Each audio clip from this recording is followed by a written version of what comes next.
Ladies and gentlemen, please take your seats. The show is about to begin.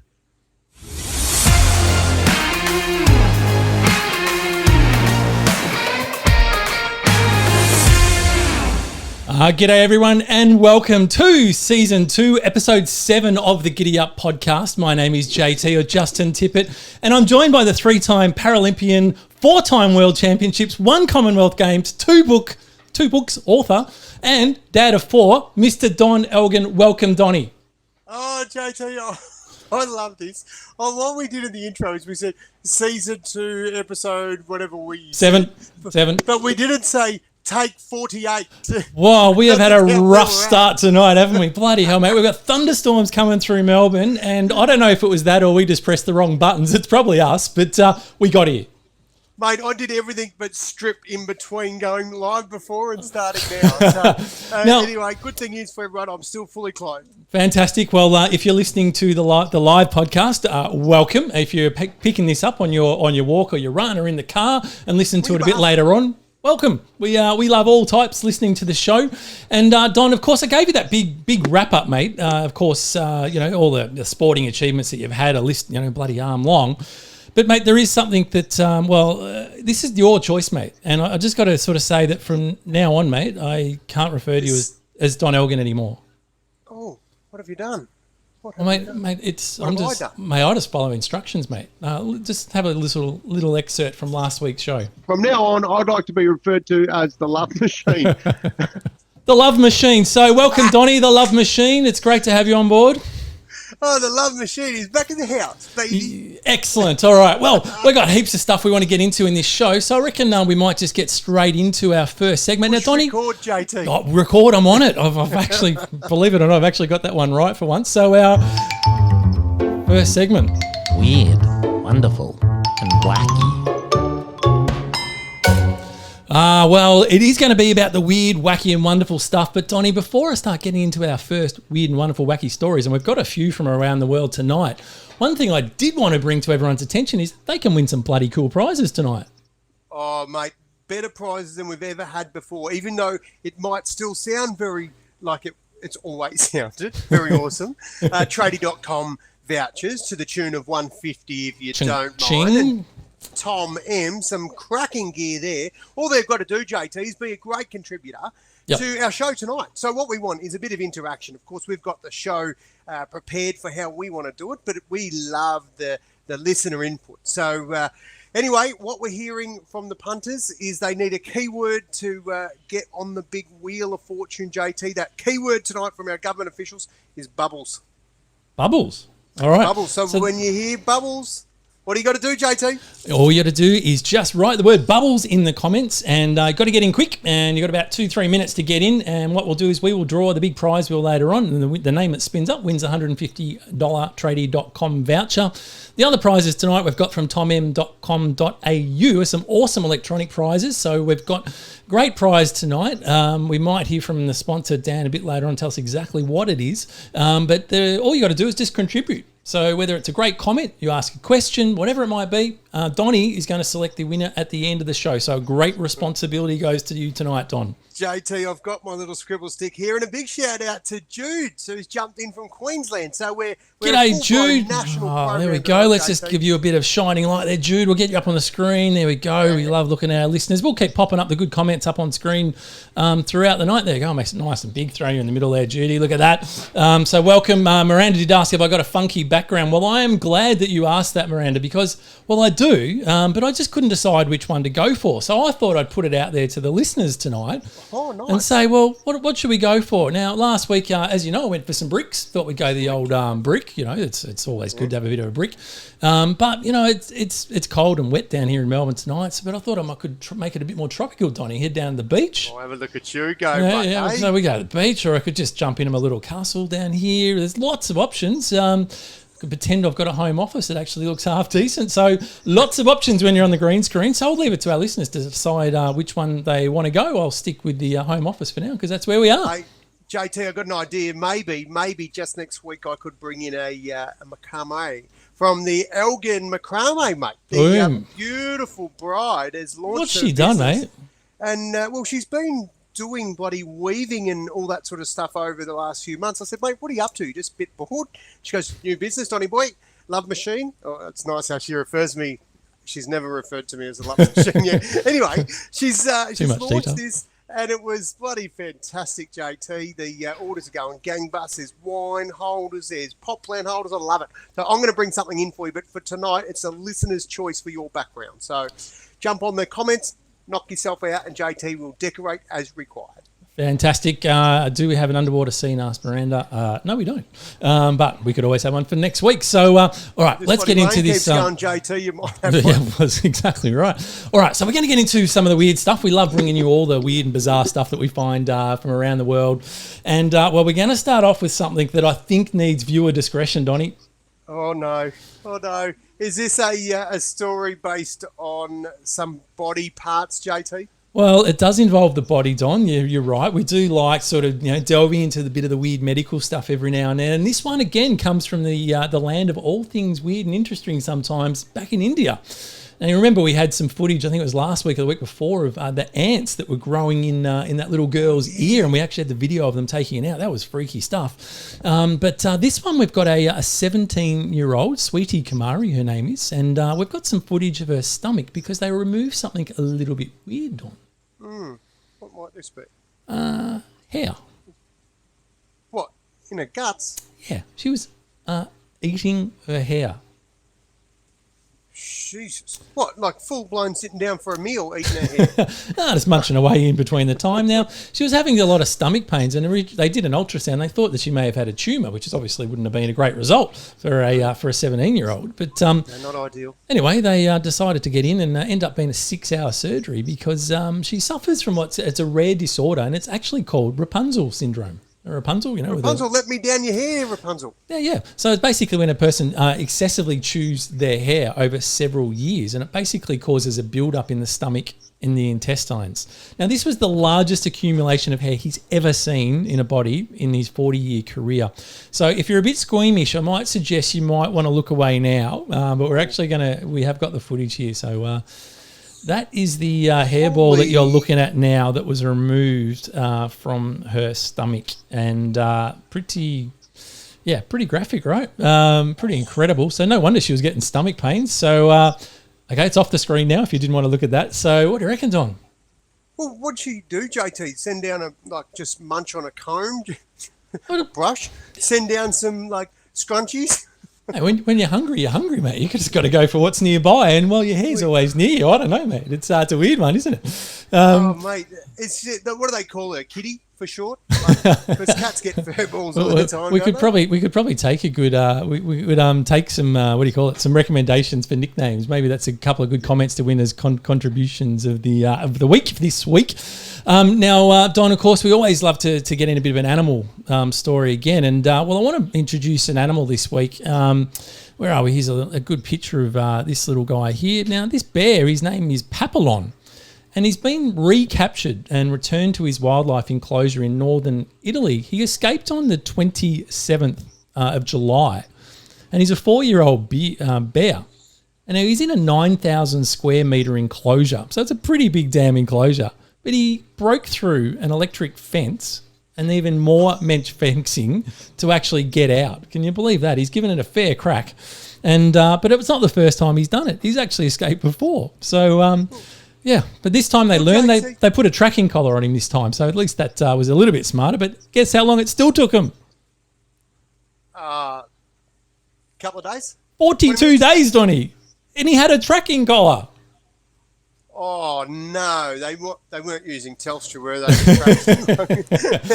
JT, I see that photo, it looked like he was surfing a cow. If there's a bear that gets out and he's on the loose and he chooses in his rec time while he's on the run to surf cows, I'm tipping he's not taking any crap from that collar. Has he still got his collar or did he eat it? No, still got his collar. And, last time he escaped, they thought they'd try and calm him down a little bit. So he was castrated and clearly that didn't work. He still decided to get out. But I wanted to... Wait, JT, how do you reckon you go, I'm just going to take you in here and castrate you to calm you down. How do you reckon that'd go? Would it work for me? I wouldn't have thought. No, I wouldn't have thought so either. But I wanted to introduce another guy here, Don, and he was almost in as Hero of the Week. Have a look at this guy here. This is the Italian Minister of the Environment, Sergio Costa. Costa. Now you're probably going, well, why? What the hell has he got to do with this story? Well, you see, bears were reintroduced in the region in about 1992, and but there has been a bit of a public safety issue because several bear attacks have been reported in the last few years. But luckily for Papillon, who was on the run for 42 days, mind you, after several escapes previously, he's got friends in high places, including this guy here, Sergio Costa. And he came out and made a statement on Facebook and said, the bear has not injured anyone and he's only caused material damage. And he said, every animal must be free to live according to its nature. And he ended with a resounding, Papillon must live. So there was no orders to shoot, to kill or anything like that. He was getting looked after by Sergio. So good man, Sergio. Well played, Sergio. And I tell you what, I'm still bloody gobsmacked that Pap's Houdini escape thing. Like, that was steel mesh that he got through. I didn't see no angle grinders there. Like, did he just munch through that or just punch it out? Mate, he's a big unit. He was a big bear. He was, obviously, an angry bear. Wasn't like being locked up. He's been castrated, JT. Any wonder, mate. Anyway, he's away. It's good news. We love good news stories, JT. I'm going to bring you one, mate. What do you got? This? What do you got? JT, what if I told you that punters, humans of a musical interest. Now, you're a muso, right? Because you're still threatening to play the keyboard in the back and all. Give it a crack. They've rocked up in Germany. Mm-hmm. Now, I sent this one through to you have a look at it because I didn't think you'd believe this, JT. The slowest music possible. Right. Now, how long do you reckon a song, like we talk about long songs? So like Africa that Toto Africa, that went for a bloody while, didn't it? That was, I don't know, 6-7 minutes. That was pretty long one. Stairway to Heaven, November Rain, Gunners, Yep. Right. So what are we going? What do you reckon the record is? Mate, well, they're about what, under 10. About 10 minutes probably have to be probably the longest. Longest song? JT. What do you got? JT, what would you think if I told you that people have tuned in, right, to hear this musical instrument change tune? Just go to the next little noise. Yeah. What if I told you, JT, that is just a change, and it took 19 years for one change. This song, JT, get your head around this. Longer song. It is going to finish playing 639 years. Years? I thought you were going to say hours. Years. Well, no one's going to be around to hear that bloody song then. But that's the point. Oh. That's the whole point. In our crazy mixed up life that we have, there's a timeless song that is going to go for 639 years. But the good thing is, if you want to tune in and see it go to the next sound, you don't have to wait as long. In 18 months, in the year 2022, the next change will take place. So well, Donnie, you can tune in. There's a website, Jason. Of course there is. What is it? Oh, I don't know. That's your domain.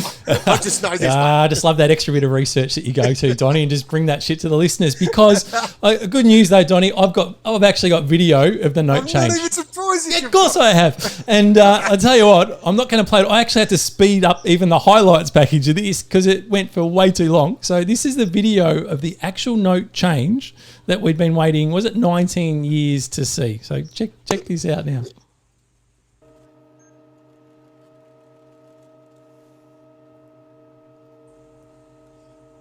Big moment here, Don. Big moment. What's happening, Jake? They're actually changing the pipes here in the organ for the note change here. So there's 2 pipes that have to be changed, and she's slowly reaching in, as you can see. You've got the gloves on. It's all very precise here, and she's just going to slowly lower this into the spot, which is going to change the sound of the organ.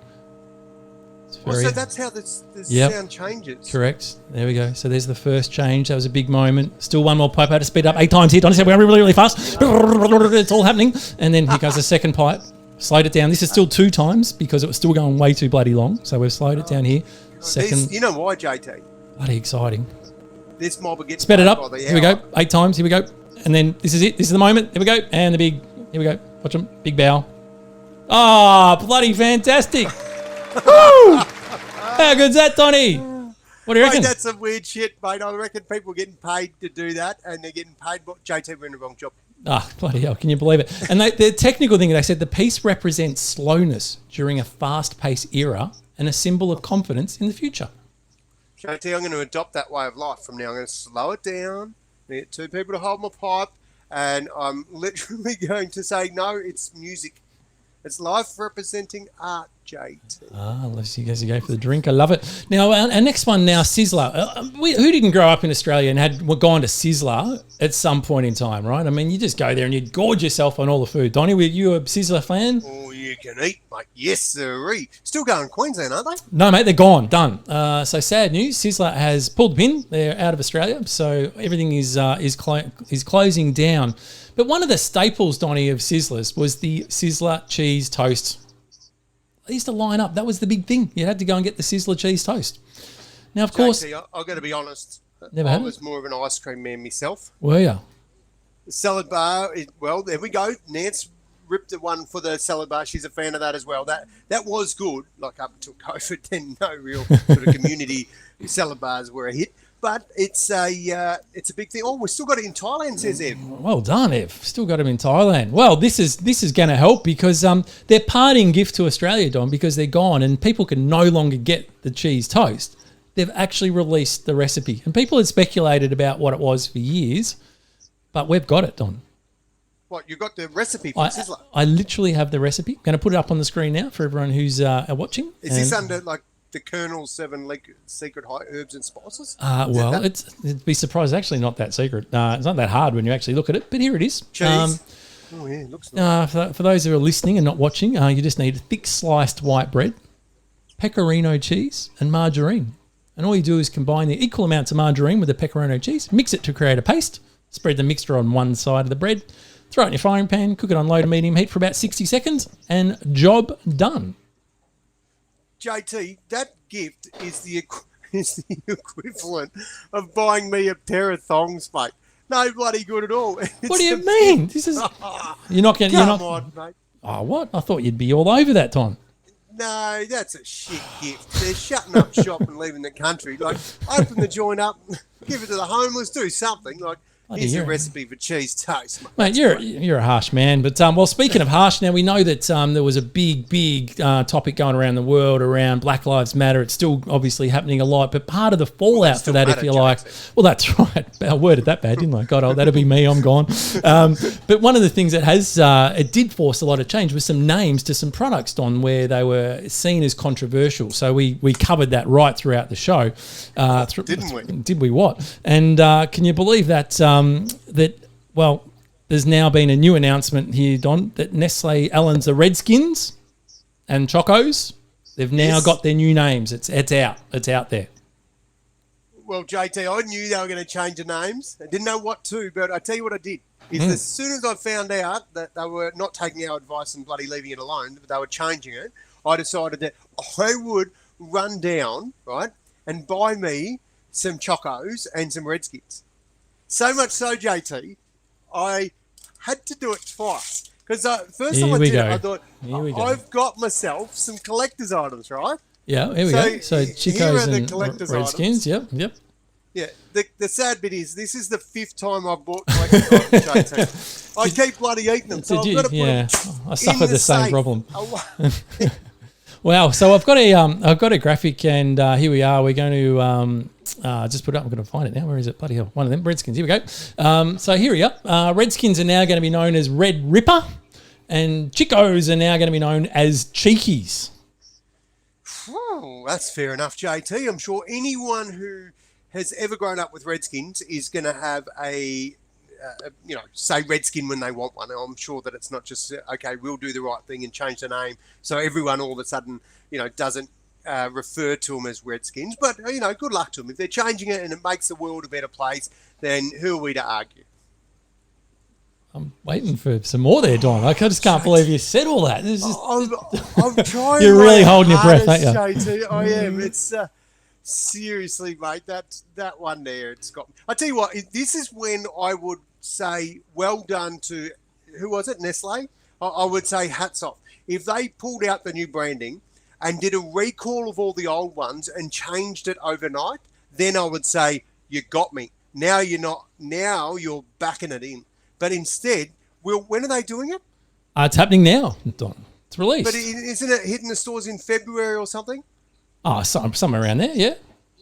Well, they so got it. It that's takes still- time to roll it out, Don. No, stuff rolling it out, mate. If you're serious, you do a recall, like a safety hazard when someone has something could take your life. They Right, yeah. do a recall overnight. That's right. Well, yeah, they would. Nestle's are full of crap, mate. If they're not doing a recall, it's a marketing, mate. It's a bloody gimmick for suckers like me that keep buying bloody collector's items, JT. Hang on, I've just got to. Where's my bloody mute button again? I've just got to No, get a no, hand that's on it, it. I'm You're not- good? You but- good? Over time, I'm happy. Whatever we can do, JT, to move the world in a happier place is good for everyone. Yep. Well, as you can see, our Miranda. listeners, both Nanton and Miranda have pointed out that the Ripper was actually a serial killer. So we'll probably be hearing from Nestle soon that they'll be reconsidering, and it won't be called the Red Ripper, and they'll come up with something else. Oh, JT, this is going to be going round and round and round and round, and I bloody love it. It will. Speaking of round and round, next segment. Geek of the Week. Oh, no, we love trying to bring you guys a little bit of tech each week. Now, I know not everyone's tech, so I'd try and keep it to stuff that I think would be interesting to most people. Now, this one, Donnie, I imagined this when I was a kid. Now, obviously, I wasn't smart enough to come up with how to actually work it out, but I'd always actually thought of this, and it's now actually happening. What am I talking about, Don? I'm talking about sound beaming. Huh? Isn't it already beaming through our speakers, JT? Well, it is kind of beaming, but this stuff here is just incredible. So what it is, mate, it's imagine if you had a big spotlight and you were just shining in a room. And you know, when you walk into the spotlight, you go, whoa, and you get a bit blinded by the light. Well, it's basically the same principle, but it's with audio, Don. If you do not walk into the beam of audio, you don't hear it. So I could shine the beam at you, and in the same room, you would hear it and no one else would. So no more complaints from the neighbours or any of that sort of stuff with sound. It's just... That's exactly right. So I've got a little clip here that I'm just going to show people here that just explains it probably better than I can. So watch this. Well, I hope you're aiming at You Adam. listening? Introducing sound beaming. You hear the audio, others don't, without headphones. When you are inside of the bubble, you get the sound, the volume, the immersiveness of it. And where you're outside of it, you cannot get it. Sometimes you can hear a little bit of noise. Sometimes you hear there's something going on beside you, but you don't get the volume and you don't get the immersiveness of the sound experience. You don't need to tell the device where you are. It's not streaming to like one exact place. It follows you wherever you go.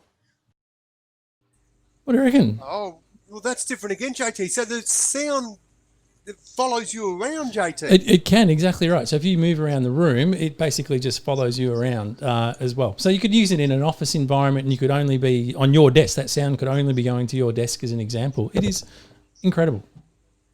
Well, mate, if anyone is going to have one of these sound bars at any time soon, you are our man. So that is bloody amazing, JT. It is pretty incredible technology. So it's apparently it's been released next week formally, so I'm sure we're going to hear a lot more about it. So yeah, there you go. Geek of the Week. Well played. You bloody ripper! Now, Don, we love bringing good news stories to our people here because that's what the show's about. We want to make you feel good, have a bit of a laugh. And well, what have we got for them this week, Don? Well, JT, we're not laughing as much because when I think about this story, I think pain. Pain, my friend. Well, that And this doesn't is what I sound think fun at all. Well, but it's bloody awesome, though. Oh, okay. All right. Chris Nikic, Never heard of him. not yet, but you will. And you'll hear him. And whenever you think of it, you'll just go, bloody good work, son. Now, JT, I don't know about you. Like, we've had a friendship for a long, long time, right? So there's some things that are meant to go for a long time. JT, exercise is not one of those things. Chris, 16 hours, 46 minutes and 9 seconds, just 14 minutes shy of the 7-minute cutoff time. 17-hour For- cut-off time, yeah. Yes, 7, sorry, thank you, for the Iron Man, JT. So that's a long time. That's a long time, Tony. 16 hours and JT. 46 minutes. It's a bloody long time. But what if I told you, JT, Chris is the first triathlete, Iron Man in the world to have done it with Down syndrome. It's bloody incredible, isn't it? Let's have a look at this footage here and show you the magic moment. Chris Nikic from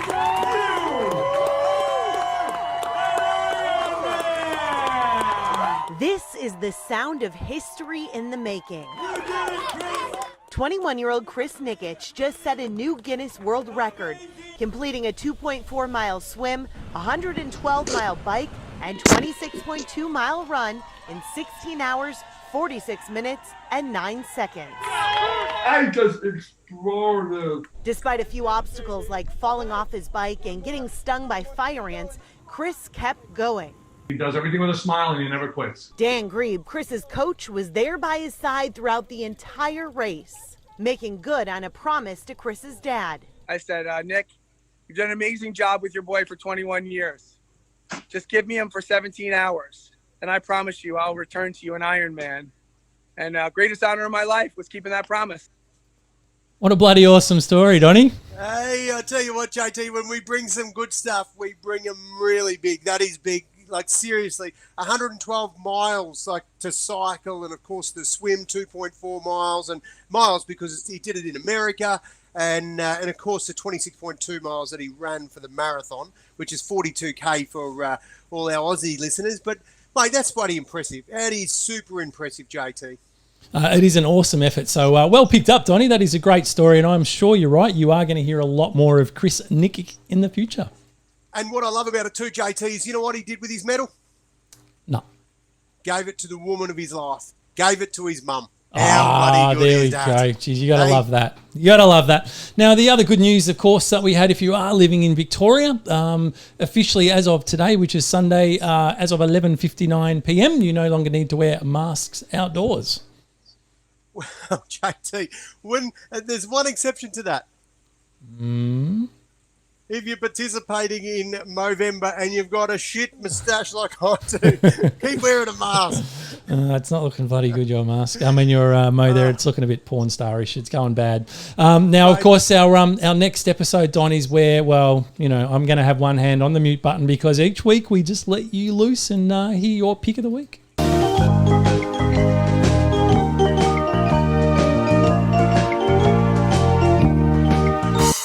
Donnie's pick of the week. Now, JT, some people have written in and they've said, mate, I'm sounding a bit quiet. So have. maybe you need to turn me up. Now's the time. Mate, you're on Max, Donnie, so move that mic close to your mouth. This is my moment, and I'm going to tell you, it's one of my favourite things we're going to talk about, JT. We are going to talk about alcohol. Now, the reality is a lot of people think that if you have a stiff drink, it'll warm you up, JT. Yeah. You know, you think of some Bernard up on the snowy mountains with his little canister under there, his bloody hip flask. Mate, one of these little beauties, like that. Yeah, look at that. Isn't he beautiful? Look at him. Every week. Look He's at a him. cracker. You know what's in that drum there, It'd be barrel, JT? water, of course, mate. Rescuing people, they're dehydrated, they need some water. No, there's bloody whiskey in that, JT. Don't kid yourself. Now, let me tell you what we think. What we think is that the alcohol heats us up. I'm here to dispel that myth. Now, sadly, JT, the reason I'm telling our listeners this is because, well, they need to know, because it doesn't heat us up at all. What happens is as we drink alcohol, basically it heats our blood vessels up, rather, and it moves to the area of our skin.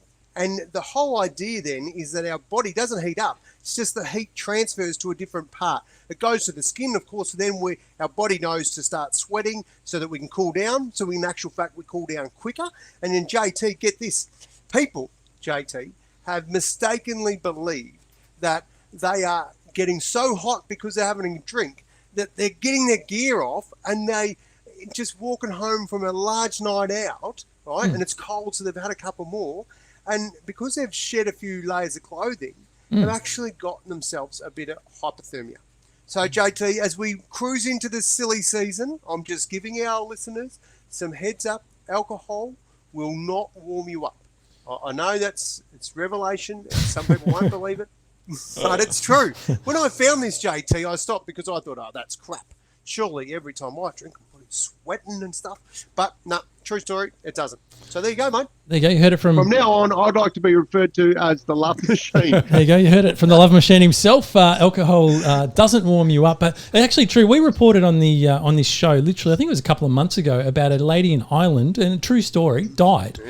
She took a shortcut through the field. She was absolutely blind and took a shortcut, fell over, and died of hypothermia. I didn't mean to smile and laugh at that very moment. Timing probably wasn't ideal. I was thinking back. But anyway, if it just because people die, it shouldn't mean that we shouldn't stop enjoying a drink, JT. So, cheers. There you go. Cheers. Yeah, have another drink. All right. Now, God, it's my turn. JT's Pick of the Week. Now, Donnie, I want to talk to you about, holes. Hose, did you say? Holes. Holes. Yeah, Sorry, those JT. big things. We won't be talking about hose on this show or at all. We're doing some gardening. Not those kind of holes. We're going to talk about blue holes, Donnie. Now, blue holes are, I'm going to show you some footage in a second, but blue holes are fascinating, right? And it's often said that we know more about the surface of Mars than we do about the bottom of our oceans. And this is absolutely true with what we've found with these blue holes. They're literally some of the most mysterious places on Earth. And I'm just going to play a video. What do you mean, like blue holes, JT? Well, let me just...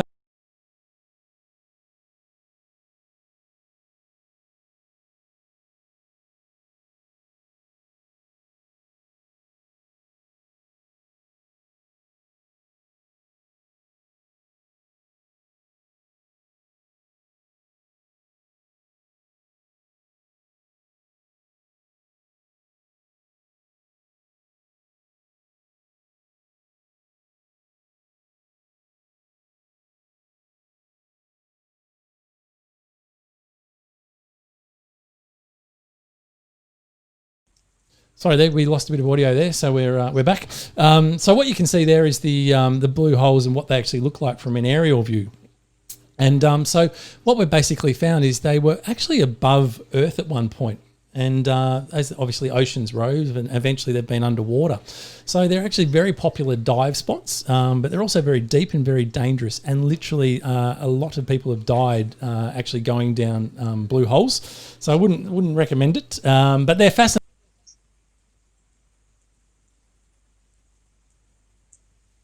So, JT, can we visit them?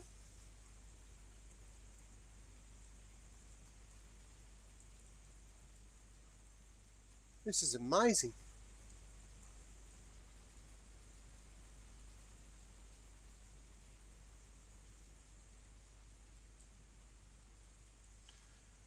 Wow, JT, that's bloody... It's a little submarine.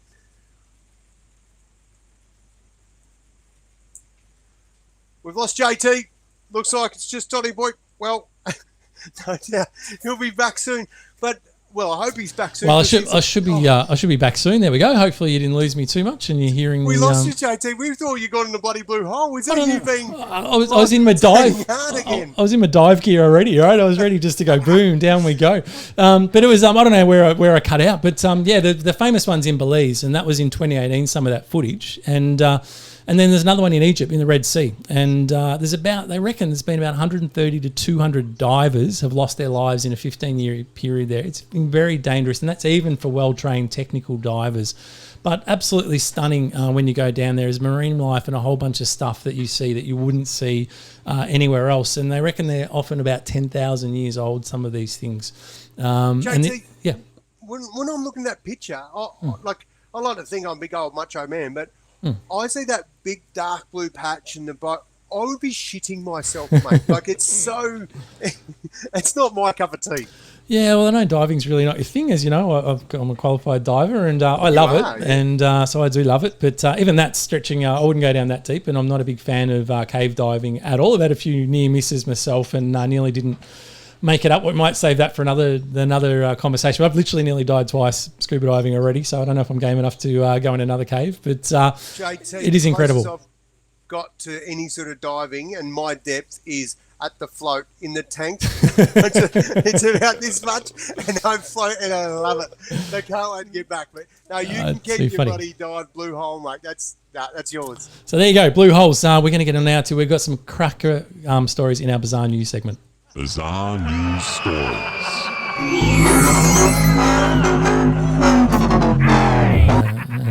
Just while we load this up, we've really put the moz on the tech tonight, haven't we? We're copping it from all angles tonight, so keeping me on my toes. I've got mouses and clicks and buttons flying everywhere tonight. So the next thing I want to talk to you about now, mate, if stuff's going to happen, it happens in America, let's be honest. There are a bunch of nutcases over there. And, well, I just want to bring you some footage. I don't know if I even need to really talk about it, Don, because this footage, mate, this is just another typical day on a New York subway. Let's just put it that way. Let's have a look at this. What do you got? Here we go.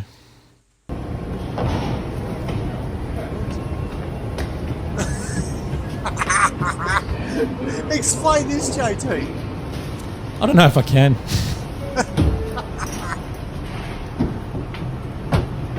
Yeah. Let's just say they have a bit of a rat problem in New York. What would you do, JT? You're sitting on the train and this bloody rat, like human size, just cruises in and hops up on the seat. Only in America, as they say, mate. That is Buddy the Rat. It's a performance artist, Jonathan Lyon. He's basically just been boring, just going to subway rides and just scaring the shit out of people. But he's big on TikTok at the moment, so I guess that's good. TikTok. We'll be talking a little bit about TikTok later on, won't we? So, what people do on TikTok or for you, righto. Yep. Now, Don, the other thing I wanted to see, which I'll put it in the bizarre categories. Well, look, what do you got? You know when you go to the city and you see those beautiful, kind people feeding the birds, mate? Oh, yes, those bloody pigeons. There's shit everywhere. Yeah, that's right, they are. But, well, Donnie, I've decided that I think I might take up pigeon racing. JT, most of the time, nothing really surprises me with you. Yeah. Like you play piano, you're a diver, you do a lot, you're a male model. Like a pigeon, what? Racing? Pigeon racing, mate. It's huge. This has surprised me. Well, there's a method to my madness, Don, because what do you reckon if you were going to buy a pigeon and, because the racers, they're very smart birds. You can basically, once they know where they live, you can put them in a truck and a plane, take them thousands of miles away, and they get back to the same spot. They're very, very intelligent, smart birds. So they have these races, pigeon races. So what do you reckon a good pigeon racing bird would be going for, mate, on the market? So not post-race, not marinated. Like you mean still in his prime. A still alive prime racing bird, correct, yeah. I don't know. What's a bird? I haven't bought a bird for a long time, JT. I used to buy some budgies. I loved them. Felt cruel, so I stopped by. But I'd say $100 for if it knows how to get home from a long way away. Yeah, that's pretty good. Well, no, look, mate, you're very, very close in terms of it's a currency. But mate, how would this fit? This is a world record that just happened last week. World record price for a racing pigeon, Don. Hope you're sitting down at home and everyone who's listening. $2.6 million. What? $2.6 million for a pigeon. Now, I know you're thinking this is absolutely ridiculous, but, let me just introduce you to the most expensive pigeon in the world.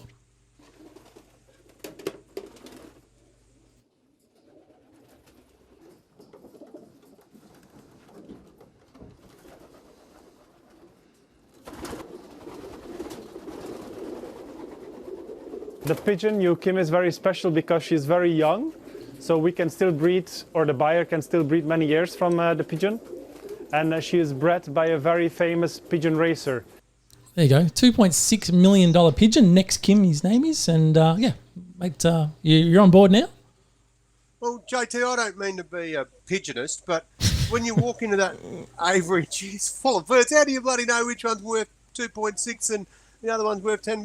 Well, I mean, I wouldn't have a clue, let's be honest. But probably wouldn't have too many $10 in there with your 2.6. Kind of all look the same to me, but I'm sure they've got little tags on them, or probably got implants in them these days, I'd imagine. So yeah, $2.6 million. It is staggering for a bird, isn't it?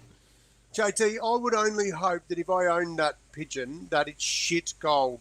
That's because 2.6. How else can you justify it? Oh, dear. Like that's crazy stuff. Really. Yeah, I know. It is a bit bizarre. Wait, do they make a lot of money? Like, where do they make? Yeah, absolutely. So prize money or something? there is absolutely prize money. So it's actually becoming very, very big in China at the moment. And so they have races, and the prize pots are literally in the tens of millions of euros. Oh, geez, I hope it don't get corona if it's in China. Like, imagine that. Your bird comes home, coughy cough. Not touching 2.6. Not touching that one. Mate, that's big. Well, I'll tell you what. Coin. Good luck, JT, with your money making. I know if anyone's going to be able to afford one, you're it.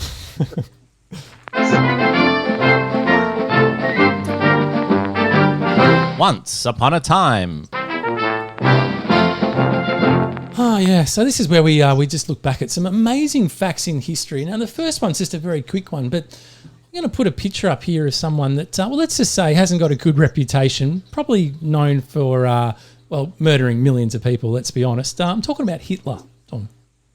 He's been in the news lately. Yeah, now I know it's it's a fun show and we don't really want to talk about too many serious issues, but let me just I'm just trying to find the bloody clip here. Or is it? Bloody lost him. You're not going to show us some of his best. Actually, while you're finding that, JT, let me just tell you. I don't want to bloody glorify Hitler, but you know when some people make a stamp in history. And you remember that, obviously a shit stamp, but I actually competed in the same stadium where he made one of his dresses, and it was the Berlin Stadium, where Jesse Owens won Olympic gold medals in that very stadium. So anyway, just thought I loved how you filled that in for me, mate, while I was trying to find the clip. So managed to find it. But one thing just amazes me, that Hitler, like many members of the Nazi Party, he was vehemently against cruelty towards animals.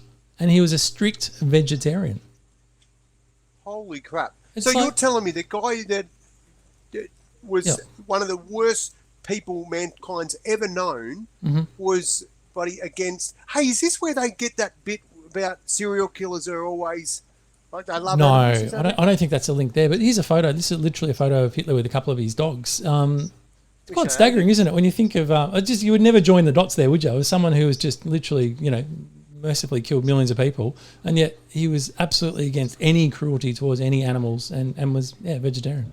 Bizarre. You know what? I'm not making light of this, but if in that time, if you had dressed up as that rat like that guy in the sewer before, you might have been safe. Might have been all right. So, and the other thing I wanted to bring up in this segment is, it's an interesting story out of Russia, and it's linked to the American Idol. So obviously American Idol, which started back in 2002. Can you believe it? And obviously there's been so many other shows since then, like The Voice, America's Got Talent, Australia's Got Talent, The Masked Singer, you name it. So many spin-offs, right? One of the most appealing things about those shows was that you could call in and vote. It was up to the viewers. Allegedly. Allegedly. I know you've got your conspiracy theory about the last one with Guy Sebastian's brother. But basically they'd normally have a toll-free number, and if you like that artist, you'd ring or you'd SMS, and they'd count the votes basically, and that's how the winner's done. But back in the day, Donnie, they had Eurovision. Now that started obviously way before we had American Idol, and also way back then as well, right? So, but what happened was when Europe was quite divided back in the late 80s and 90s, you had sort of Western Europe that aligned with the States and Eastern Europe, which aligned with the Soviet Union. Now, the Soviets saw how popular Eurovision was, and they said, you know what, we're going to start our own bloody show here, and we're going to call it Intervision. So, what do they call it? Intervision. So it was pretty much like Eurovision, but they were state-approved performers and they were singing state-approved songs. So you couldn't, say jokes and lyrics about, those in power and all that sort of stuff. So it was pretty censored. But they had a little bit of a problem because they hadn't had free elections there in a long time, and Intervision allowed viewers to vote for their favourites. But how the hell are you going to vote? Because phones were a very rare commodity back then, back in the day in Russia. So guess what they came up with? Postal votes. Well, they thought post would take too long, so they couldn't do that either. So they needed something that was a little bit more immediate. One of those pigeons? Maybe that's where that whole industry was born from. No, it's they actually decided that what they wanted to do was run out and turn the front light of their house on. And that's how they voted.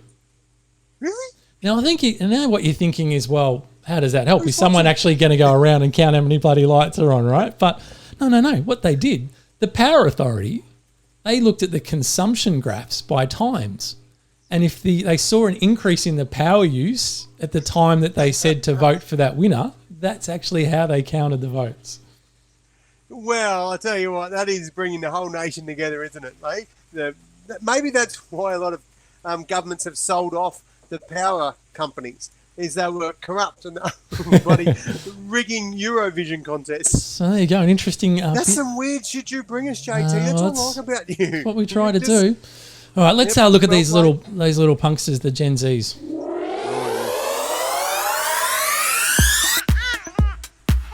What's happening with Gen Z? Oh, what do you got for us this week, Donnie? Normally it's my turn to go Gen Z, but I've handed over the controls to you. Well, JT, you know, like I seen you like getting a bit stuck into the little Gen Zers, right? Because they weren't giving you stuff all. Give me nothing. So this is what I did. I did a little bit of research on the little crew. Hang on, this is breaking news. You actually did some research. A tiny little bit, right? Well, I tell you what got my attention, JT. All right, okay, what do you got? Right, I take the piss and go tickety-tock, whoopity-doo, right? No big deal, right? No. But, JT, I'm Sandra Sully with the late news. The laugh's on me, mate. You're on board. You're finally on. Well, I'm going to be a TikToker. Okay. You know why? Because you realise it's the biggest platform on the planet, and it'll help you build your profile, and you'll book more jobs, and Stuff, all that. It's all about the cash, JT. This name, Ray Easterling. All right, What do you reckon? or even Addison Ray Eastley. The research is going well. Yeah, Addison Ray, I maybe. Yep. thought we've just added Ray Easterling on the bunch. Hey, listen, what do you reckon? Is that a male or female? It doesn't matter how they identify. Donnie, I'm glad you asked the question because I know you've done extensive research. So let me just show you a video and introduce Addison, show me a video, Addison JT. Ray. What do you got? Hey y'all, it's Addison Ray. Welcome back to my channel. I'm about to head to Kourtney Kardashian's house and live a day in her life. All right, guys, safety first. See you guys later. Donnie, that is Addison Ray. Excellent. I knew that because I'm a TikTok lover, right? What do you reckon, JT? All I know is this profile is big. Well, she's number one, mate. She's the number one TikToker in terms of What revenue. do you reckon? Talk about coin, JT. What do you reckon? So we know birds go for 2.3 in your life. Mhm. What do you reckon a good TikToker goes for? She'd have to be getting a couple of mil, surely. 5 big ones. 5 mil, JT. That's bloody big. You know, we talk about influencers, right? Like Yeah. like the Kardashians and Yep, stuff. yep. Right. Well, this is. I thought they were like at first it was all Facebook, and then Instagram. Bloody TikTok's done them. The best one we got on what do we got on Instagram? Right, 1 mil.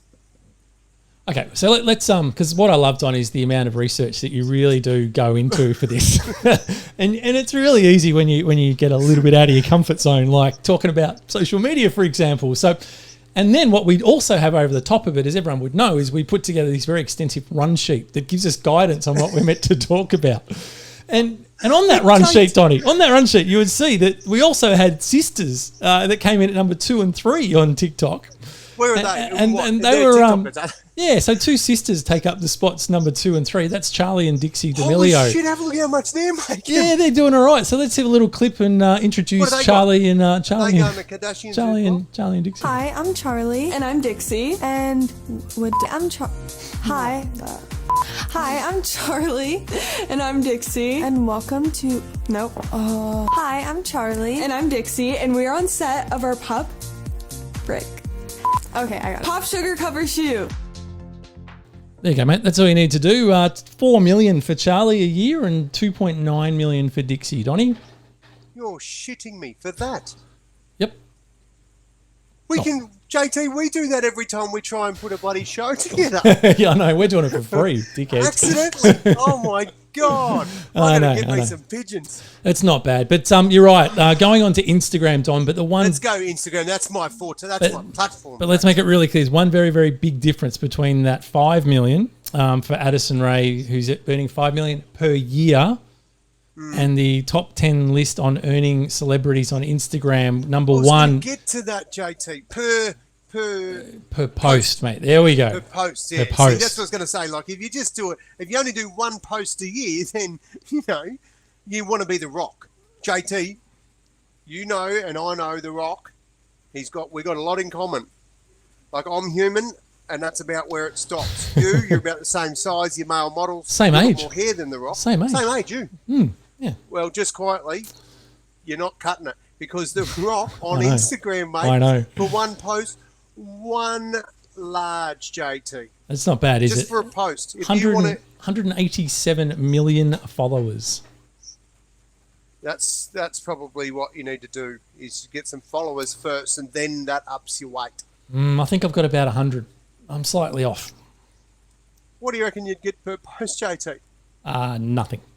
20 cents? Not even. People couldn't give a flying, what about whatever I'm posting. So, who else is on the list though, Donnie? Yeah, I'm interested. What do you got? Kylie Jenner. Is that used to be Kevin Jenner or something? Wasn't it? What's his name? Yep. That one. Yep. The Kardashians. Yep. So now JT, 986 large. That's a lot of coin. Kim Kardashian, 858,000 just for a single post. I started following them, the Kardashians. Did you? You know why? Well, I felt sorry for them because they shut up their TV show, and I thought, that's unfortunate. I'll see what they're up to now in retirement. That's nice of you. They're doing posts out. They're doing okay. They're having a swim. That's where I seen them having a swim with the husband.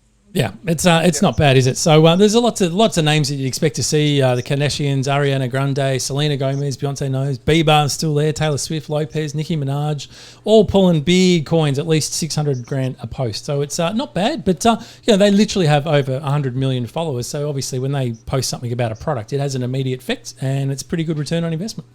So JT, if you were to say, like, if these wannabe stars, right, and they got like 1,000 followers and they think they're big bloody influencers, what would you say to them? I don't know. Like how do they get more like that? Because these are all people are aspiring to. Like Gen Z is saying, hey, I want to be an influencer. What do you do?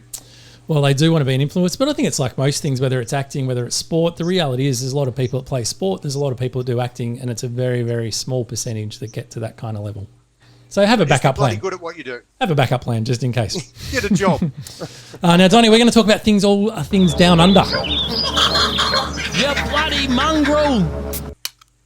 Now, JT, I never used to drink, right? That's a true story until I met my wife. It's just coincidence that the time started around then. But anyway, it was not to do with her. All right, but and I don't want to sound like I drink a lot, but I do want to bring a great Aussie invention to the attention of our listeners. Right. JT, did you know the wine cast? Do you remember the wine cast, JT? I do. It's like a little corrugated box and a little silver. Yeah. 1965, Thomas Angrove invented. But when they first invented it, JT, had a peg. Didn't used to have the tap. It's got a bloody tap on it now. So there you go. Another good Aussie invention. Great Another Aussie invention. JT, now, listen, I want your advice on this. If you invented something in 1858 and it was still going today, like it was massive today, even bigger, do you think you'd have it sorted by then? Like 1858, you think you'd need to keep every year changing it? Over 150 years, you'd think it'd be, pretty down pat by now. Correct. What do you reckon, JT, if I said the AFL was invented in 1858 and every year they keep stuffing around the rules, mate? It's sorted, it's worked, it's been around for... If it ain't broke, just bloody move. Anyway, that's a good Aussie invention. The rest of the world don't give a rat's about it unless they're in lockdown, then they watch it and think we're all nuts. But anyway, that's true. One other one, mate, the flu...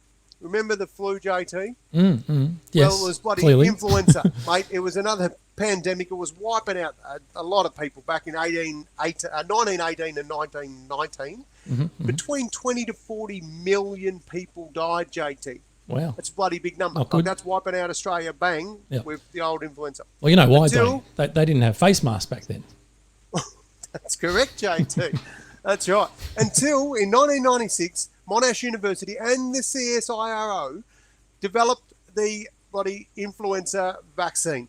And bang, ever since then, good as gold, mate. We're sorted. What was it called, Don? It was called Relenza.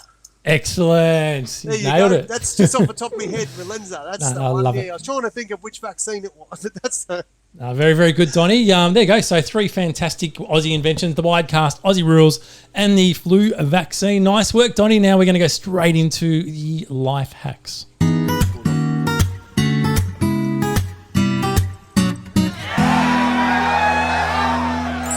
We love bringing the life hacks, and we've only got a few segments to go ahead of this. We've got our hero of the week. We've, of course, got our dad joke, another great tip for Money Whisperer. We've got our dickhead of the week, funny clip from Media Watch, and a bit of what's coming up next week. So hit us, Donnie. What life hacks have you got? Well, JT, I don't know about you, but every time I do my washing, I can sure there's a couple of things happen. There's a whole lot of bubbles that take place, and there's all things get cleaned up, and it's exciting, right? But then my shirts come out, and after they've been ironed, it's bloody always got that little bend on the collar of my dress shirts, and it always shits me. It always does. I've worked out how you can fix it, JT. How do you do it? You know, the lovely ladies, they've got a hair straightener. Like I haven't got one, and I don't reckon you've got one. But hair straightener, use that, crimp it together, iron out the collars, JT. You will love it, my friend. Good tip. So there you go. Good tip. I don't have a bloody hair straightener, but good tip. Okay, well, there's your next thing. I don't have an iron, actually, truth be known. I've haven't had one for 2 years and I've managed to survive. I don't know if that's good or not, but I reckon if I've survived this long, I'll probably get away with it. Well, no iron, no hair straightener, no COVID, no worries. So you're good. Right, JT, my other one for you. I remember a few weeks back you said to me, mate, you had this plan of putting newspaper in the bottom of a bin, right? Because it soaked up everything. But I noticed every time I drag the bag out, it's bloody like a big suction thing in there, right? Can be, yeah, that's right. Yep. Yeah, like this is what you do, JT. What do you do? Get a drill, zip, put a couple of little holes in the side of the bin, right? Lets a bit of air in there, no more suction, bag comes out, bang. Brilliant. Bob's your uncle. Brilliant. You're welcome. They're the sort of life hacks we like, Don. Great work. Well, if you've got some great life hacks that you want to share with us on the show, send them in. You might yourself win a prize. So any good life hacks, we're always up for them. Right.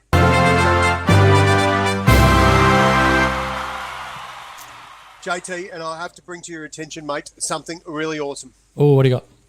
It's mineral water. Just mineral water. That's all I'm drinking tonight. There was a few requests saying what flavour vodka, but it's just mineral water tonight with a tinge of lime. You are an elite athlete, Don, so I'm not surprised that you're just on a... I don't know, I'd still be claiming. I claim it, and I wasn't even an elite athlete, and I still claim it. So, mate, you actually were one. So you can absolutely claim it. Now, we've got a hero of the week this week, and, Who we got?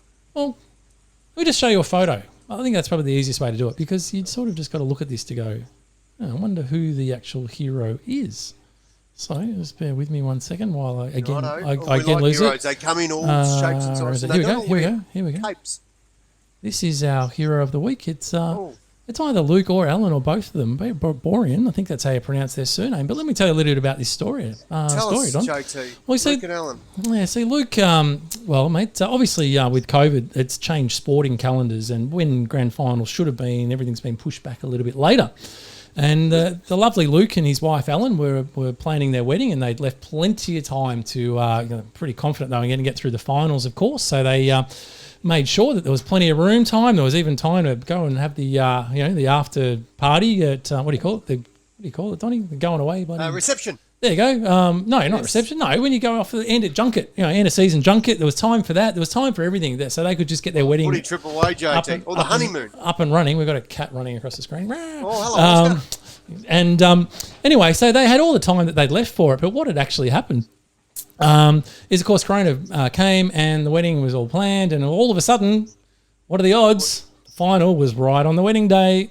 No. And it's that old problem going, what do we do? And the husband's like, shit, I really want to play finals. The wife's going to go, I am going to kill you if you think you're playing a final on our wedding day. Yeah. So, hero of the week. You decide, Donnie, again, who the hero is, because guess what? He played the game and had the wedding, but he went to the wedding first, jumped in the car, threw on his gear and played the game. Bloody legend. And then gets to the reception after it. Yeah, basically. Mate, I tell you, I'm going to put Alan as my hero. So they actually arrived at the ground in the Ferrari. He was still wearing his wedding suit, and his wife was still in her wedding dress, and got changed, and he's the goalie, helped them get across the line. They won, and they're now into the grand final next week. But now I'm going to say the hero is actually the wife, because it's a bloody fair effort. But to put a little bit of context into this one, the beautiful, lovely Mrs. Also plays soccer, also at a pretty high level, and she's also a goalie. So she plays as well. So, of course, she would have no doubt understood. She understood. Absolutely. So he's got herself a keeper, and she's got herself a keeper. Literally. So everyone's happy. What do you reckon? Oh, nice work, JT. Good use of keeper in there. That's good. Yeah. Like that. That's bloody great. I love it. They're heroes. Both of them heroes. Well played. And even though they won the game, they're into the granny. Yep. Tell you what, there'd be some big celebrations, wouldn't there? I reckon there would be. Dad joke of the week.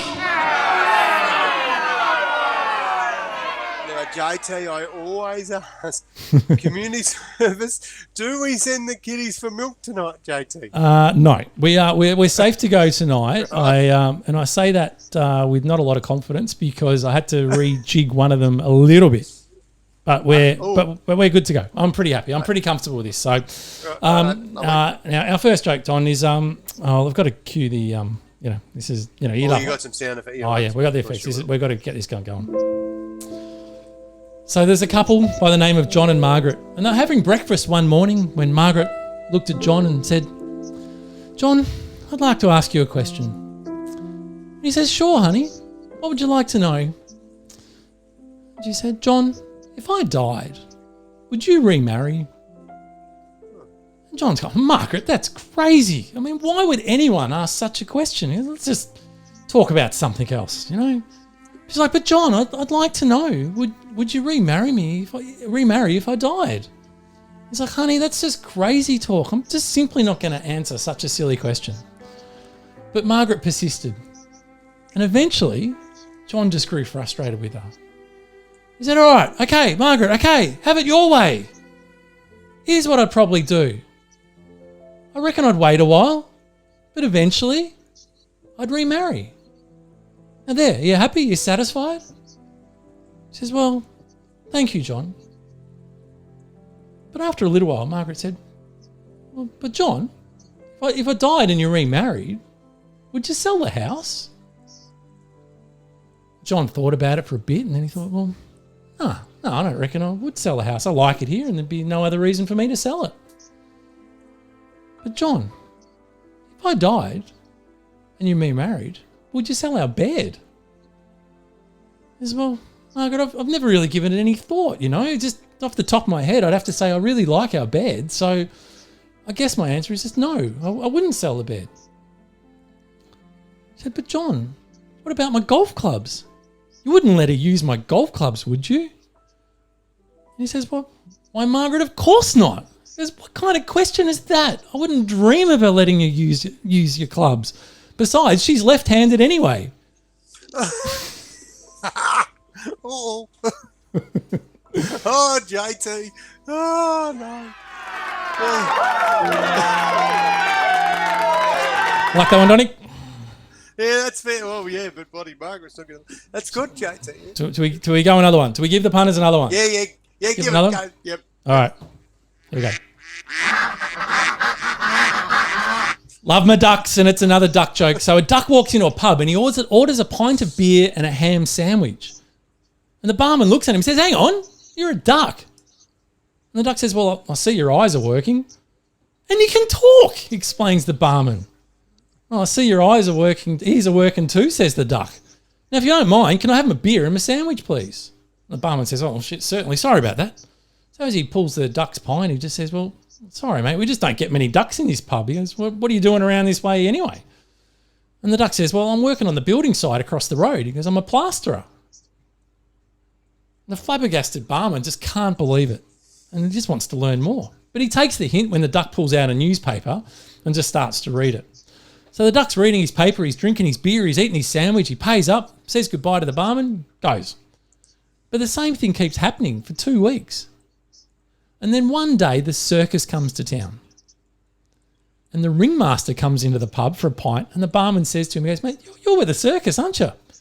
He goes, "Well, I know this duck that just could be brilliant in your circus. He talks, drinks beers, eats sandwiches, reads the paper and everything."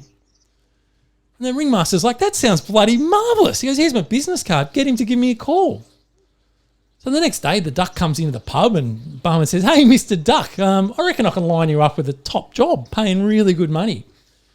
And the duck's like, "Oh, swell." He goes, "I'm always looking for the next job." And he goes, "Well, where is it?" And the barman says, "Well, it's at the circus." And the duck's like, "The circus? You know, the one with the big tent?" The barman's like, "Yeah, you know, the one with all the animals that live in the cages and the performers who live in the caravans." And the barman's going, yeah, of course." And he goes, "And the tent with canvas sides and the big canvas roof and the hole in the middle?" And the barman's like, "Yeah." And the duck just shakes his head in amazement. And he's just like, "What the hell would they want a plasterer for?"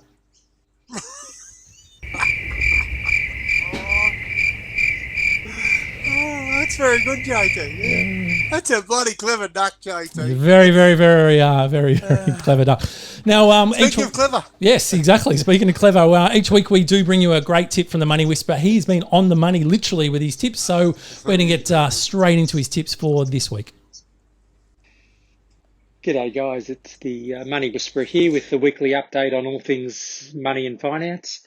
I've had a few people contact the boys and ask about property investment and what areas that we'd suggest that they have a look at, given that I've been talking a lot about the expected property bit of a boom in the next 18 to 24 months. So anyone looking to buy owner occupied, I don't think you can go wrong in any of the capital cities in Australia at the moment. Long term, I think that's going to be a very good place to put your money. But in terms of a little sneaky investment, I think the Sunshine Coast is looking very attractive at the moment. Not apartments, not serviced apartments, not high-rise apartments, not new properties off the plan in new housing developments, but established houses on a bit of land. I think long term, or in the next 18 to 24 months, there'll be some good growth. Long term, they'll be end up being excellent investments. They had a big drop in the global financial crisis, and it's gradually worked their way back. There's currently the rental vacancies is under 0.5%, which suggests there's been a strong population growth. There's been limited development, and there's all sorts of infrastructure planned for the next, going on for the next 20 to 50 years. So I think Sunshine Coast, you get an established property on a bit of land, 400 to 500 square metres minimum parcel of land, I think will turn out to be a very wise investment long term. Any other questions or topics you'd like covered, please let the boys know and we'll see what we can do. Cheers, guys. Bye. There you go, Donnie. What do you reckon? Some other good tips? Well, JT, it's funny you say that. I was just furiously writing down Sunshine Coast. That's bloody good. And anyone who's looking to take any advice, I reckon the Money Whisperer hasn't let us down yet, mate. He's chipped us into some good shares and he's been over property. So we love him, mate. He's an absolute keeper. And of course, he even gave some advice about how people could sign up for shares. JT, jump in and to ComSec or nobody. Commonwealth Banks or E-Trade and that sort of stuff with ANZ. So, mate, good work again for the Money Whisperer. He's a very smart man. And as he said, if you want to know anything, let us know and we'll absolutely put it to the Money Whisperer and make sure you're informed. We will indeed. Now, we're nearly now towards the end of the show. We've still got the big wheel spin to come up and a bit of next week. But, of course, we're going to show you a quick, funny clip that we picked up during the week. And, well, you'd think when you're on the media, Don, that you would be sort of, across, I guess, days of the week. I would have thought that would be a pretty basic thing when you're doing news crosses, right? That's 101 of media. You would think so. So let me just find this bloody clip here, and yes, let's just see how this actually went down. Here we go. Wheeler will be in Pioneer Square today to speak out about this at 10 o'clock. And again, he's going to be joined by dozens of other leaders and groups from this city. So I'll be there as well to bring you this coverage and share that story in our newscast at noon. But for now, reporting live in downtown Portland, Elise Haas, Coin 6 News. And just to be clear, the actual protest is scheduled for this Saturday, correct? Yes, it's for in tomorrow. Downtown Portland. Oh my gosh, I'm thinking that today is Friday now. Yeah, okay. We were a little confused. Okay, all right, that makes sense. You guys, I am so excited about, what is it, Tuesday? Oh my goodness. This is Wednesday. Yeah. We'll get this together. Yes, Okay. it is Wednesday. All right. Well, I just need to go to bed. Okay. Yeah. Enough said. Good call. That's how I sign off on a big day too. I just need to go to bed. That's it. I'm gone. She's. I feel her pain. She's pretty much, I reckon, screwed that one up royally, I would have thought. So, Donnie, while I'm just getting the big wheel loaded, mate, to do some big prizes, what do you got coming up next week? Oh, mate, JT, I tell you, I'm super excited about next week. The really wonderful thing that I've noticed is all these restrictions start to come off. It means that things are changing. And I know both you and I do a bit of speaking. And, of course, we had no engagements or very few. They were all on Zoom or in that space. So I'm back in the classroom or in the auditoriums. I'm doing some engagements. It's going to be bloody awesome. So wrapped to be doing those. And, of course, I've got a trip to Sydney because, mate, I started a leg right before lockdown. You did, And yes. I've been on a test socket for a long time. So I'm heading to Sydney to get that finished off. So, mate, that's going to be big. What about you, JT? How big's your week? Mate, that's going to be huge, getting that new leg. So I look forward to seeing you running around the park like a new kid, mate. Easy, Tiger. I don't know about that running around the park. Also very, very big week this week for me. I'm presenting to about 900 small business owners on customer experience. That's what I do for a living. So, we're sort of taking them on the journey and some tips that help them make some more money in their shops. So that's, what is that, Tuesday, Wednesday, I'm interviewing Don Peppers. He's literally the biggest guy in customer experience in the world. He's one of the 50th most influential people in history in time. He's a big deal, got about 350,000 followers on LinkedIn, sold millions of books. So I'm interviewing him on Wednesday. Looking forward to that. I already had a look at the presentation, and it's a cracker. So some great tips if you're interested in customer experience stuff. And some shoulders, mate. Get out there and about there, and shakers. I like it. I know. And then I've got running a training course Thursday, Friday on how to manage, how to handle difficult customers. So it's a bloody big week. And you still find time for me, mate. That's bloody awesome. Now, one of our listeners just wrote in and said about these awesome tradie sprays. JT, they are seriously good smelling stuff, mate. You've got to get onto them. But JT, Don Peppers, that's a bloody good get, mate. That's well done. Thanks, mate. He's a good get. I've had a number of conversations with him over the years. I first met him in Melbourne years ago, and we sort of kept in contact. And looking forward to talking to him about all things CX, because it has really changed. CX is customer experience, sorry, for those that talking lingo out there. But it really has changed. COVID's changed how businesses have to do work with everyone. There's obviously been a lot of big push to digitisation and everything going online, etc. So it has really changed. So it'll be an interesting chat. So I'm looking forward to it. Now, it is time for the big wheel, Donnie. Mate, get that wheel, mate. Give me a chance here. I've got to set this up. Just remind me, JT, how have people got onto this? We're seeing the spreadsheet. You're seeing the spreadsheet. Plugging the show for next week, Don. Remember to do that. Good work. That's right. We're back on Sunday, aren't we, JT? Because there's no other day in history this week that we can make it happen that works for both of us. So. That's exactly right. That's literally all we could get. There is our big wheel. Look at that. It's ready. She's loaded. The names are in. And these are all the names that mentioned the code word tonight, which was Bubbles. Correct. So if you are watching and your name's on there, I'm about to hit the button, and let's see what she brings up. JT, I mentioned Bubbles when I talked about the life hack and washing machine. I sneaked it in there, and here it is. You've got them all pre-bloody primed. Let's do it. Push go, brother. Oh, this is exciting. It's even got sound, JT. Love it.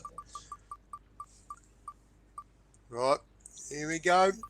Could be Midge Millie, I think, has definitely going to win it. There it is.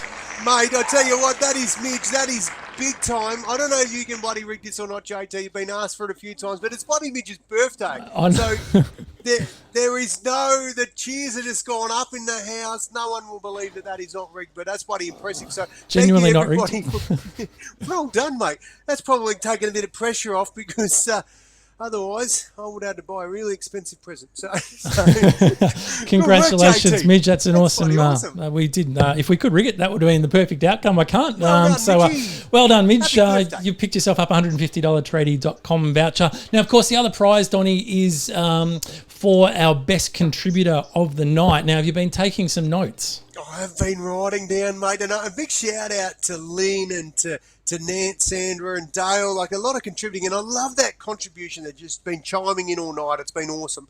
But, mate, the winner for tonight is going to be a comment, and it is when we were talking about alcohol and whether it warms your blood or whatnot. Mm-hmm. David Burton chimed in. He said there's a song about that. It's tequila makes your clothes fall off. Now, only because I know that may have happened to me a few times. That is a bloody good call. So the winner, JT, a great contributor for tonight, is David Burton. He is the winner. And mate, what's he going to win? He has won something from tomm.com.au, so it'll be a fantastic little electronic piece. We've given away little Fitbits and Apple Watch sort of replicas and you name it. So there's some cool stuff. So congratulations, David. We'll be in touch and get your details and flick that out to you. Our final thing we want to leave people with, Donnie, is something to set up their week. We call it the final fling.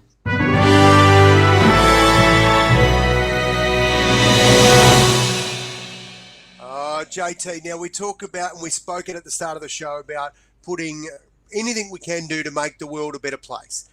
Quite a few years ago, mate, I was riding my motorbike and I decided that I wasn't going to break any rules. That day I got home and I was a bit flustered because I just about got knocked off my bike, and I didn't, and everything worked out okay on the road, but I was really angry. I walked in my front door, and when I walked in my front door, I was still angry, and it was at the time, little Midge, funny enough, come running up to give me a big cuddle because I just got home. And I looked at her, and I knew that something wasn't right. This little kid had done nothing wrong and was about to cop the brunt of my frustration. I turned around, I hung up my keys, JT, where I always hang them up, and I looked, and what I saw was our front door. I decided at that moment, every single time I walk through my front door, I'm going to leave my baggage behind. And from that moment on, I started using the front door to reset my mind when I walked in. JT, I loved it so much, I decided that every single time I walked through a door, it was going to be my cue to reset my mind. I started counting how many doors I went through in a day, and I shit you not, mate, I counted too many doors, too many opportunities to leave my baggage behind. So my tip for this week is use doors to reset your mind. It doesn't make your world amazing, but it does put you in control with what you carry through the door and what sort of influence you have on the people on the other side of that door. So, JT, final fling is use doors, reset your mind, and have a great week. I love it. That's a great tip, Don. And I've heard you say that many a time at your talks, and I know that's one of the tips that everyone loves and walks away with. And I think of it literally every time I go through a door as well. So it's a fantastic tip to leave people with. We've had a massive show tonight. It's gone over. We've had lots of technical difficulties and all sorts of crap, but we actually got there in the end. So if you've hung on this long, thank you so much for hanging in there. And we look forward to seeing you next week. The show will be on Sunday night again. We'll announce the time at some point during the week because Don's got his trip off, obviously, into Sydney, and I'm doing all sorts of weird and wonderful presentations. So we will see you next Sunday. What else do you want to add, Don? Anything else? Mate, a big wrap for all the people that are tuned in. From Jude, from Ev, all around the country, Dale. Well done, guys. Have a great week. Thanks, everyone.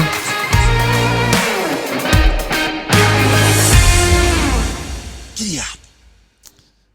There we go. That's it. That is the end of the show. We hit the stop button on the record, but of course we're still here. So if you're still listening, thanks for hanging in there. We will just say a couple of little things. We don't know what the hell happened with the technology at the start of the night. I literally got no idea what happened. We didn't get it right, clearly. And you know what's really piss funny, JT, is each week we say, righto, we don't need to get on, we can get on later and later, closer to the time the show starts, because we've got it down pat. And then we stuffed it up, mate. The latest we've got on was like 3 minutes, and then bang. It's worked like a charm the last couple of weeks. I just thought everything was going to go like clockwork tonight, and clearly it bloody didn't. So, and even during the show, we had some issues, obviously, with your audio. Everyone's saying it was a bit quiet, and then I dropped out at some point. I have absolutely no idea why any of those things happened. So, we'll, yes, as Ev's said, with a few little gremlins sneaking in there. So, we definitely copped our share tonight, but we got there in the end. Yes, well played, mate. Good job, and thanks for everyone for your patience. We love it when we sign off at the start and go, we're coming back. Dread hits both of us, and we think, shit, is anyone going to tune back in? And of course you do, and the numbers go up, and it's bloody great. So thank you, we appreciate it, and more importantly, bloody love it when people get on board. It's great. Yes, we absolutely do, and Rosie, my cat, where is bloody? I don't know, he's around here somewhere, so Oscar's been hanging around all night. He's gone fishing. That's actually, to be honest, why I probably went quiet at one point, because he jumped on the mixing desk, and I have a funny feeling he's hit one of the buttons. When I grabbed him, I don't know if that's where my voice went, because I saw him going, get off there. The joys of live broadcasting, hey? So anyway, thanks everyone for tuning in. Have a wonderful week ahead. Enjoy the mask off here in Victoria. If you're in South Australia, enjoy being out of your mini lockdown, and hope you have a wonderful week. See you next Sunday. Take care.